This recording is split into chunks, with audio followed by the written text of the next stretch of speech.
अस्सलाम वालेकुम अजीज़ दोस्तों, मैं तुहाडा सफदर रशीद अज तुहाडी सेवा दे विच 3 कते लैके हाज़र हाँ। ते इस तो पहले कि तुसीं कतियां दा स्वाद माणो, तुहानूं अर्ज़ोई है कि मेरे इस चैनल नूं सबसक्राइब करके ते अपनी अमली मुहब्बत दा सबूत दिओ। लो जी, पहला कता दुआया कता है। सीना बुग़ज़ अदाब तो साफ कर दे, सीना बुग़ज़ अदाब तो साफ कर दे, मेरे मालका मैनू तो माफ़ कर दे। सीना बुग़ज़ अदाब तो साफ कर दे, मेरे मालका मैनू तो माफ़ कर दे।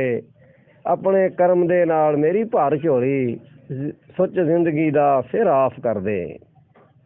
अपने करम दे नाल मेरी भर झोली, सुच जिंदगी दा फिर आफ कर दे। अगला कता मुलाहजा फरमाना जी। आंदे नित हवा दे बुल्ले, आंदे नित हवा दे बुल्ले, सूरां वांगू बूथे फुल्ले। आंदे नित हवा दे बुल्ले, सूरां वांगू बूथे फुल्ले। बच बचा के जावी कुड़िए, चौधरियां दे कुत्ते खुले।